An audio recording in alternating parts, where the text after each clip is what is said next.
Let's take you to one of the stories we're tracking for you this hour, and that's the story of the funeral service of the former chief of the Johannesburg Metropolitan Police Department, JMPD David Tembe, which is currently underway at the Johannesburg Central College in Fourways. Now, as you may recall, Tembe died this week after he was found unresponsive in his home.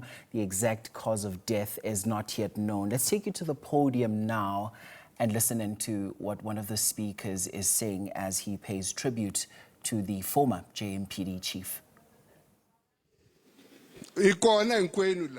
So when I'm talking about the family, all of us here were the family. Governor, this issue are wrong. I'm representing a family, but all of us, people of South Africa were families, people of Africa were families, a human race were all families. That's what I believe in. So, Dav, your family of the world is here. So I'm impressed. I saw your first wife. I don't know, where is she? I'm trying to check here. Zanele Nkosi. So oh, no. So Lokumoda is the first wife.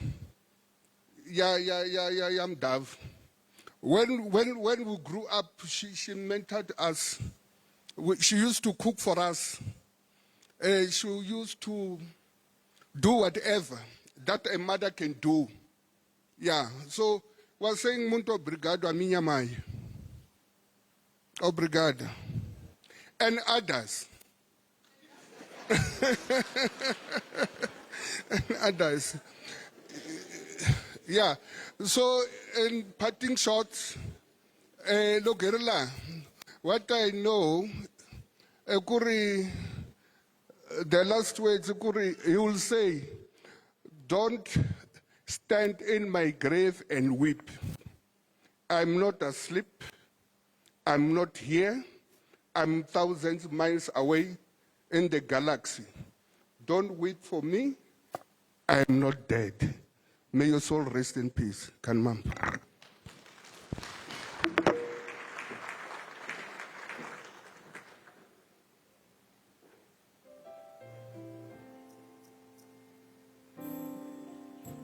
You to pour in there, and those are visuals coming in for you from the funeral service of the late Johannesburg Metropolitan Police Chief's funeral, David Tembe's funeral there.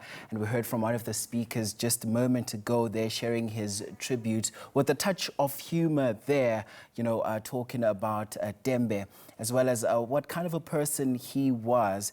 And as you may recall, Tembe's career began long before he ever wore the police badge. He first served as a paramedic, and with many within the EMS still remember him as someone who could stay calm in the most chaotic moments, as we heard in the form of tributes throughout the course of the morning. And that foundation, we told, and that understanding of crisis response really became the backbone of his leadership style as he moved through the ranks.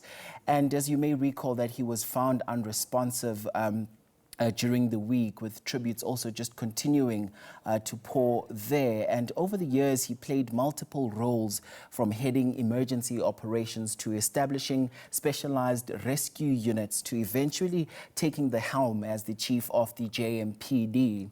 And later, he stepped into a political role as MMC for public safety.